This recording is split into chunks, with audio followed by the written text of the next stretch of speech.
berbicara tentang radikalisme dan intoleransi Indonesia. Kalau Anda sendiri optimis atau tidak dengan apa yang sudah dilakukan pemerintah hingga saat ini? Banyak masyarakat yang merasa, Indonesia mana-mana aja kok.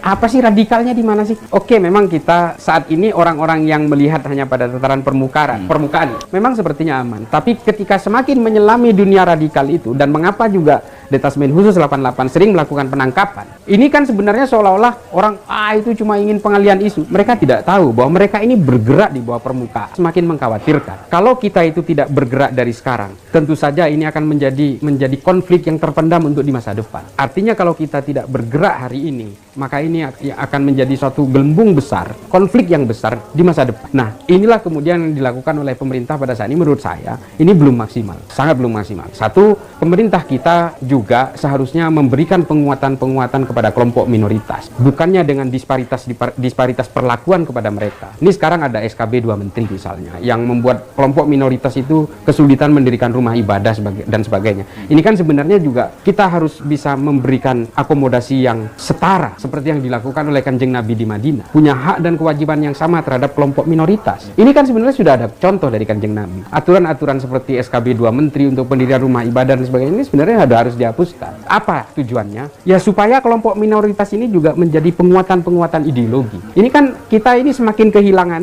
devaluasi, degradasi dari ketangguhan-ketangguhan ideologi kita. Tergerus oleh paham-paham agama yang eksklusif, lalu kemudian dengan tidak mustahil akan mengancam ideologi kita. Kita bisa bayangkan, dulu di zaman Orde Baru itu, ngomong tentang Pancasila yang seolah-olah ini udah subversif gitu, ini benar-benar musuh negara. Sekarang orang bisa dengan terbuka mengatakan membela negara tidak ada dalilnya dalam agama. Ini kan bahaya sebenarnya. Padahal agama itu malah memberikan dalil yang cukup luas tentang pembelaan terhadap negara. Ini kan kadang-kadang ustadz-ustadz baru ini kadang-kadang nggak ngerti.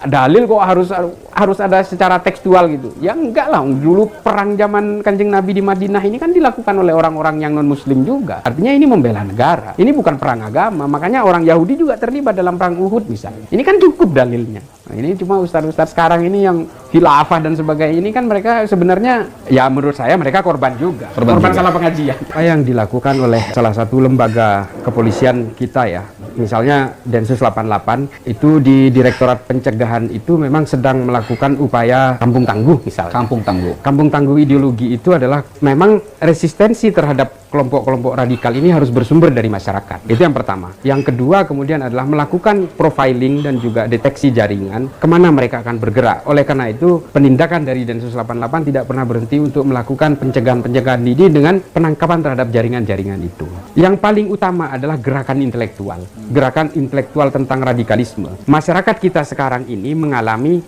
wilayah abu-abu terhadap radikalisme ini. Mereka seolah-olah memang belajar agama, belajar tentang teologisme, tentang konsep-konsep keilahian dan sebagainya. Tapi secara tanpa sadar mereka tergiring terhadap kelompok-kelompok radikal tanpa disadar. Model-model seperti ini hanya bisa diantisipasi dengan gerakan intelektual, memberikan pemahaman kepada masyarakat-masyarakat kita bahwa radikalisme itu begini loh, setipis ini loh perbedaannya. Sama soal definisi, tentang perspektif dan sebagainya. Ini memang sangat penting karena memang masyarakat kita ini sekarang kan masih ambigu ini. Mereka banyak yang menganggap bahwa radikalisme ini identik dengan destruksi, dengan kekerasan, dengan pemboman dan sebagainya. Ini yang harus kita lakukan. Jadi menurut saya pemerintah dalam hal ini harus mendukung gerakan-gerakan intelektual dan juga penguatan kampung tangguh ideologi yang dilakukan oleh kepolisian menurut saya sih. Dan juga mungkin di TNI sendiri sudah ada yang sifatnya seperti dari Koramil, Babinsa dan sebagainya. Ini juga merupakan penguatan-penguatan yang harus lebih dibesarkan lagi. Karena memang resistensi terhadap kelompok radikal yang paling utama itu harus datang dari masyarakat. Karena hulunya itu masyarakat. Hilirnya memang penegakan hukum. Tapi kalau dari hulu ini kita tidak bisa antisipasi dan hanya menunggu di hilir, yang ada adalah hanya penembakan, penangkapan, perang dan sebagainya.